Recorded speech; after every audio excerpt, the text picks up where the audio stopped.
I'd like to thank Marty and you, Nicholas, for inviting me to this panel. I appreciate that very much.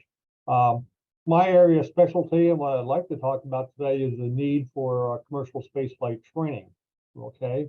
I think we've all seen the projections of what's happening with space. There's just, for lack of a better term, a large explosion happening with everybody going to space. We have the commercial space industry has really taken off. Partly because of the regulations that have not been put in place by our Congress here in the U.S. and also by the world and the global need for commercial access into space, not only for the satellites, but also for humans to get up there. Okay. So I'll get past these projections that we've all seen before and get into this. Right now, we don't have a lot of commercial space launch providers. We have Virgin Galactic out there. Sorry, we have SpaceX, we have Blue Origin. Excuse me, and we have a couple others coming up the pike here. But we're expecting a lot of these commercial space launch providers to start launching people into space. And then there's also other companies like Blue Origin, Sierra Space, they'll be launching soon. We have the New Glenn rocket in development, the Dream Chaser is in development, Starship SpaceX, that's in development. Orbital Sciences is getting that one in. So we're getting a lot more launch vehicles out there.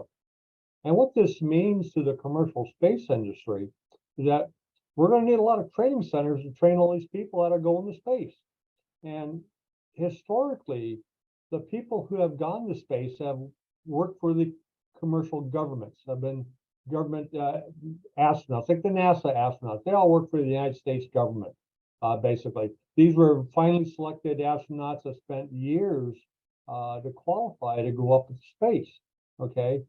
We are going to have a crunch coming up very shortly when we start needing to send a lot of people to space for long durations. With the advent of like space resorts, we're going to put habitats on the moon. We're going to put habitats on Mars. There's going to be a lot of construction type activity going on in space. And quite frankly, we're going to need workers to get to space to put these systems together. We've been sending in the past test pilots. They've been sending in the past scientists, things like that, to get up to space, do studies, do research. And we're still going to need that.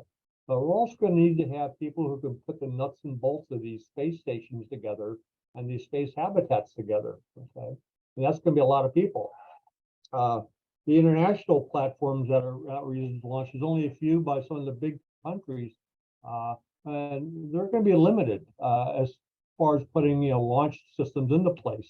Okay, so this training has taken years. We're going to need hundreds of workers to go to space, and actually, this workforce that's going to go to space, we're going to need to include workers with minor disabilities. Okay, people that haven't historically qualified through a NASA type program to go to space should be able to get to space. Okay. And space training centers such as the NASTAR Center and others need to start setting up acceptable screening programs. So those that we know can go to space with minor infirmaries can go to space and help the space industry in that regard. Okay. Part of going to space for anybody, whether it's a space worker, whether it's a scientist or a highly trained astronaut, you need to fly like you train like you fly and fly like you train. Okay. One of the launch providers currently, we all know about Virgin Galactic. They have a very special flight profile, which has combination what we call GX and GZ vectors. Okay. These types of vectors can be challenging because people who are used to flying are flying in a single vector type aircraft, like even a fighter jet. You're always being exposed to a single vertical vector. But in a Virgin Galactic type flight, if you've seen how that works, you drop from a mothership, the rocket motor ignites and you accelerate horizontally for a few seconds, and then you make what's called an angular acceleration turn to go vertical. Well, the simultaneous combination of those two G vectors in some cases can be very challenging. Okay? So we need to start providing training to the average person, okay? Not highly qualified test pilots. Those people have been trained their whole lives to do this. We're talking about the average person off the street, even the person that has the dream of going to space. I remember as a young child watching the moonwalk happen in July back in 69 or so, and that was fantastic, and that spurred my desire to go to space. But because of my health issues, I can't go, but other people can. Okay. And we need to start training crews and passengers for these types of things like the launch to reentry profiles, the emergency abort profile, how to conduct research, train them on use of spacesuits, life support systems. Okay, even the pilots. A lot of these systems are autonomous, but the Virgin Galactic flight is flown by hand. We have two pilots in the cockpit that hand fly that spaceship every time. So we need to give those guys specialized training. Okay, and the aerospace medicine field needs to start expanding their selection process and their screening process to allow those people with minor infirmaries the ability to go into space. Okay. All right. So organizations such as the FAA, the Aerospace Medical Association, the Space Medicine Association, these organizations are currently working on qualification requirements for those people to go to space. Okay. They're developing the guidance and the outline to say, okay, if you're a launch provider, here's what you need to do to send people to space. Okay. And right now it comes down to what's called a self-assessment questionnaire and then a basic physical examination, sort of like what we call an FAA medical. And if you can pass these systems, these types of tests, you can pretty much qualify to go into space.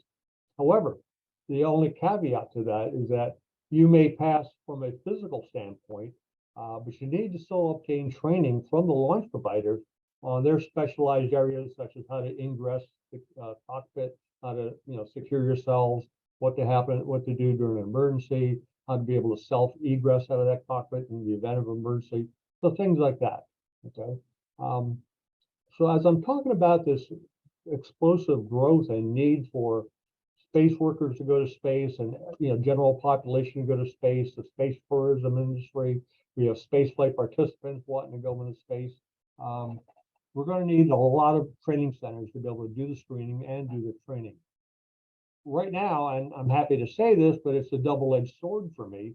The NASTAR Center is the first FAA-approved commercial spaceflight training site.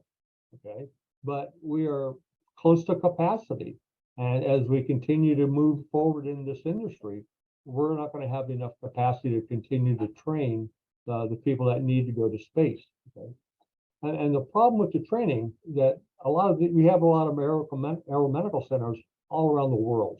Okay, the FAA had the CAMI, Civil Aeromedical Institute in Oklahoma City. That's one place to go for training. However, to train for space, because it's such a specialized area, you need specialized training equipment. Most aeromedical centers don't have extremely high altitude chambers, for instance, to test spacesuits.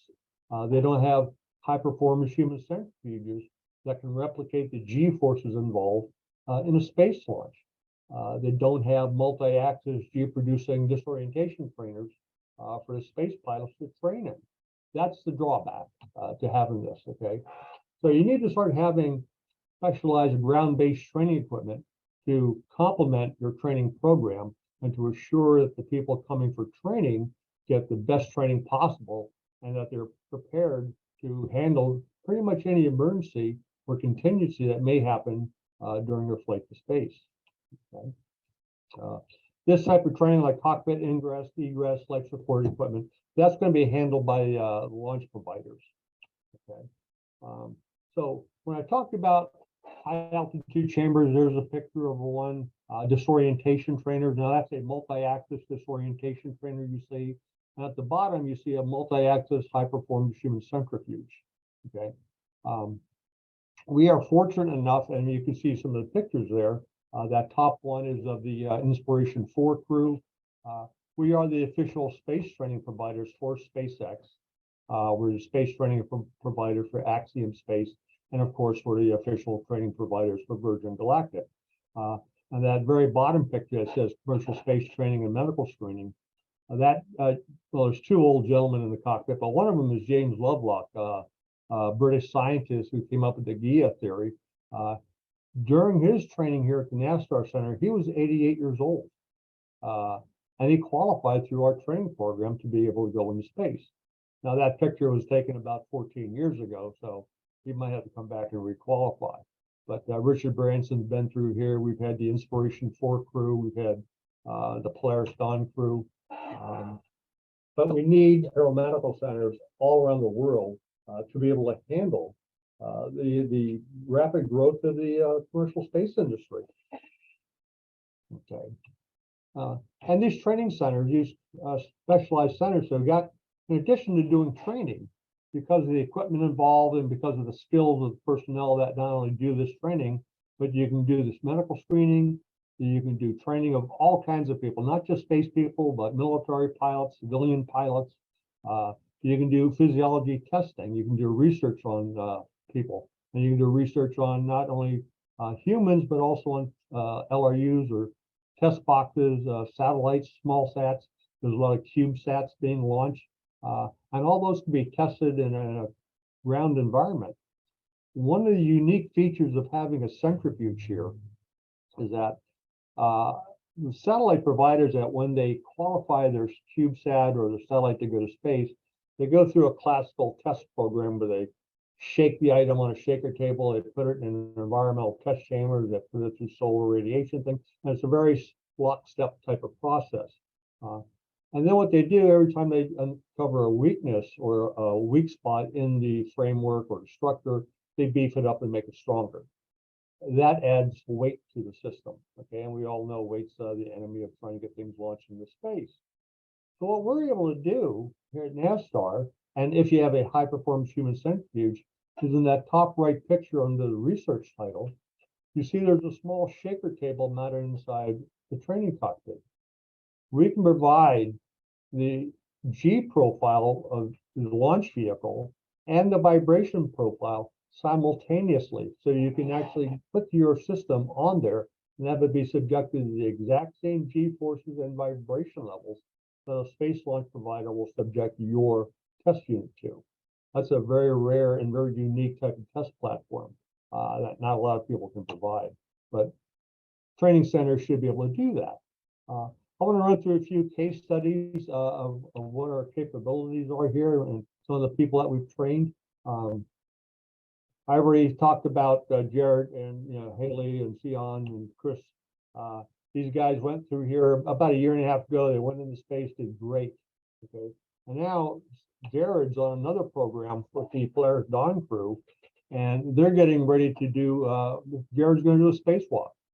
Okay, and what's really cool about this is that the Dragon capsule doesn't have a lock system to it. So when they open the hatch for Jared to go out and do his little spacewalk, everybody's going to be exposed to the vacuum of space. And what's really neat is everybody's going to have a chance to peek their head out and look around and say, I've been actually out in the space. But those crews have come through and they've trained here, and we're very proud to have been a part of that program. Here's some of the Axiom space crews that have come through here. We train Axiom crews in small batches and send them up as a few months or so before they get ready for the launch. Okay. Here's myself and Richard Branson. Mr. Branson's been through here a few times. He recently went on his space flight and did very well. He's a great person to work with. Have a lot of fun with him. Okay. But the age range is interesting. We have so far trained people from as young as 18 years old to as old as 88 years old. We do have requests for people younger than 18. For instance, we had a couple of requests for a 14-year-old, a 16-year-old. A lot of parents want to go to space with their sons and daughters, and that's, I think, is very cool. However, we run into a legal issue, is that here in the United States, a parent, even though they sign saying I approve for my child to fly to space with me or whatever the forms may be, legally they cannot sign away the rights of their child. So that kind of leaves us in limbo as far as being able to accept somebody in that type of situation. So launch providers need to look out for that. We do a lot of research programs here. We do have the high altitude chamber. We have that centrifuge here. Companies like David Clark and now Blue Origin. They're putting out other spacesuits. So we have tested this particular chap suit and our high altitude chamber manned up to 120,000 feet. And in fact, you can see a picture in the bottom of that suit going through high G testing in our centrifuge. Okay. And then we've done work for ULA, United Launch Alliance, Special Aerospace Services, and that type of thing. What you're looking at here is a picture of one of the trainees on the right.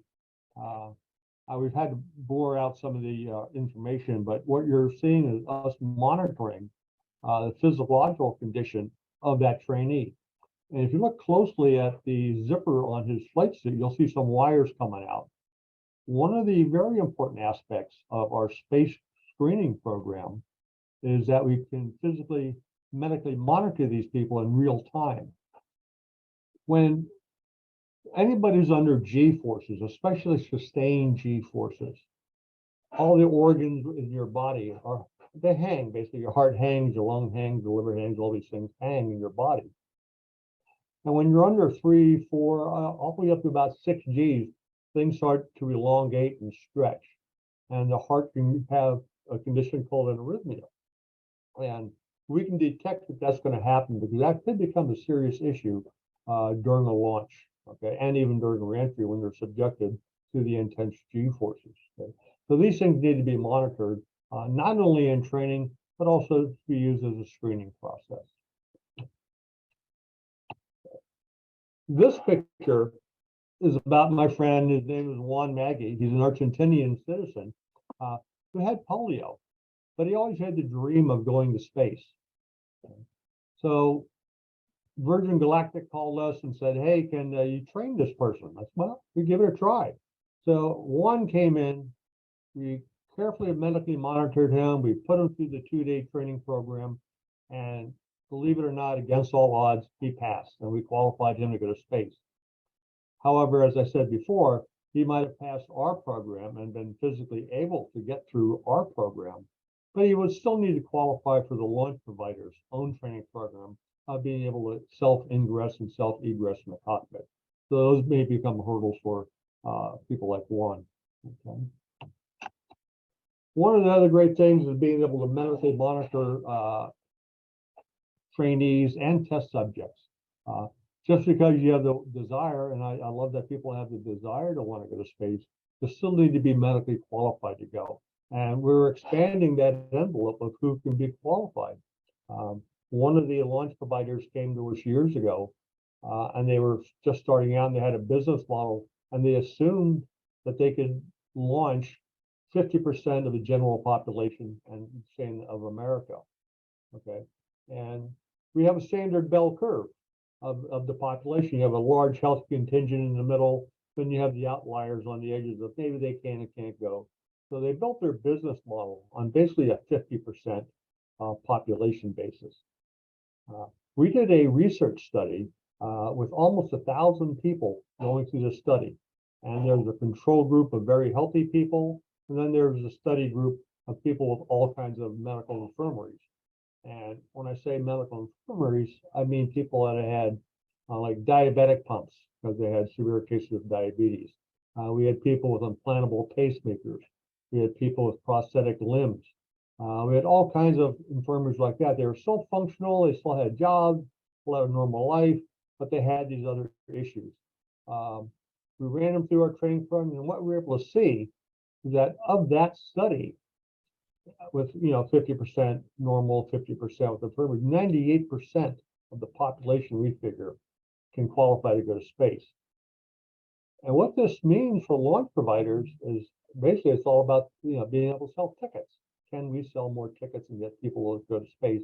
Can we help people achieve their dreams? And that was such an important study, and the outcome was, I thought, was tremendous, showing that 98% of the population could probably go to space. Okay. We've had a lot of other dignitaries come through. Greg Olson was one of the first space tourists to get up to the space station. We had Buzz Aldrin come through because he's just a cool guy. We had Anousheh Ansari come through here. Her family founded the Ansari X Prize that started this whole space race, commercial space race, with the launch of the Burt Rutan's spaceship. Did that twice in a week in one the Ansari Enterprise. The only Korean cosmonaut, Yi So-young, she came through here for space training. And as I said, when these training centers start opening up, we need to start making sure that they are fully qualified to do what they're going to do. Okay, going into space is still a little bit of a hazardous endeavor. Okay, but with safety measures put in place and the proper training put in place and the proper governmental oversight, I'm not talking about overbearing oversight, but with enough to make sure that everybody is doing their due diligence, we can get people safely to space. Okay. And I'm very, very proud to say that NASAR was the very first commercial spaceflight training center to meet the crew qualification and training requirements of Part 460.5. Okay, so when launch providers get their launch approvals from the FAA and say, well, did you train your people? They can say, yeah, we sent them to NASAR. Okay, that puts a check in the box, good to go. There's other training that's required on the launch provider's part, but we can at least provide that one check in the box for those launch providers by doing this. This is what the inside of the space training module would look like if you do come here for training. We have a visual display system in front of them that shows them an aft camera view. We have some instrumentation showing them airspeed, altitude, flight profile. We have an out the window view, which is really cool because you get to see the stars and the sky and the moon. Okay. I said earlier, we've trained everybody from 18 years old all the way up to 88. I know that William Shatner flew on with space with Blue Origin, and he was, I think, 91 at the time, or 90, which is the oldest person to have gone to space, which I think is really cool. Here's Sam Branson. He was 18 when he came through his training. And you see him carrying, he just finished his flight, so he's coming out of the cockpit, and you see him carrying his bundle of medical monitoring wires that we have. He did excellent. Okay, so we have trained about 450 spaceflight participants so far to go to space. Okay, this is a David Clark company coming in here to do research on a spacesuit. This is inside of our altitude chamber that they're setting up their test with. Okay. And then we have space tourism companies that are now offering and recruiting people to go to space, and they're sending them to, well, NASAR, because we're the only ones right now. But I think internationally, as we get more and more training centers around, people can go very close to their home country and obtain qualified training to get them up into space. Okay. Here's pictures of some of our training programs, some of the people we trained. Yeah, you see a lot of military pilots on there. One of our main focuses here at NASAR is training military pilots, space training pilots. We do a lot of civilian pilots, and we do a lot of research. That's what we do. Okay. That's it. That's about my presentation. I'm very happy to answer any questions you may have at this time. Have you got anything there, Nicholas or Marty? Thank you, Glenn, for this amazing presentation with a lot of insight and especially a lot of great stories that you incorporated within. So, and a lot of inspiration for individuals that, again, this statistics that you mentioned, 98% of individuals can go to space. Yeah. So that definitely brings up more excitement and inspiration to a lot of individuals that maybe before thought that, they probably could not, right, go because of the health issues or some of those similar aspects. But a question for you, Glenn, we got still time for a few questions. So one of the questions that I have, the first one is this 98% that you mentioned, right? So that's for the commercial space flight. So how much different would that be, let's say, if we talk in a long-term missions, let's say to the moon or let's say to Mars, for example? So how much different would that be in terms of the percentages of population that would be able to qualify for that? That wouldn't change by that much. Whether you're on the moon or any other lunar habitat, or even if you're in an orbital habitat, once you get past the launch phase, it's pretty much clear sailing. Okay, there'll be artificial gravity on board these stations. They'll be doing rotation, whatever they need to do. You'll be on the moon or Mars, so you'll have some level of gravity on those. We're focusing on getting you up into space through the launch phase here. We're focused on getting you back to Earth to the reentry phase. And Mhm. then we also do training for the emergency abort or the emergency escape phase, which is a whole different flight profile. But once you successfully complete your launch and you're up at the stations or you're on Mars or Moon, that's fine. It's that percentage will stay the same. And now we're just looking at a different health aspect, and that's the psychological aspect of being on the moon for a long time, or can you survive in lowered gravity for a long period of time. Radiation is another factor that they got to look at. That's entirely different than what we are focused on here. We're focused on the physiology of getting you up there and getting you back safely. Perfect. Thank you for that, Glenn. Yeah. So there is another question from Juan in our audience, and he is asking, let me rephrase a bit his question that he asked. So in terms of the space tourism, so his question is, Mr. Glenn, how do you see, when will we stop calling space tourism tourism? If that's again on the horizon, and when will that become a normal way of transportation, let's say substituting potentially what the airlines are doing right now? Well, that's a great question. Currently, the RFAA here in America has designated anybody who's not an actual crew member. If you just bought a ticket and you're going along for a ride and you want to earn your astronaut wings, they've assigned the official title of space flight participant. Okay. The people on the ground who are selling the tickets, the agents and like travel agents or so, they're talking and referring to this as a space tourism industry. Those within the industry really call this space flight participant or space flight crew. Okay, that's the reference that we use. Okay. What was the other part of the question now? The other part was what? Yeah, so if that's on the horizon for it to become a normal way of transportation, obviously that would require for the cost to go down and the training to become more accessible worldwide. So those would be some of the takeaways. With vehicles like Virgin Galactic, they just basically a drop and launch, and you go suborbital. You can actually land those vehicles at almost any airport.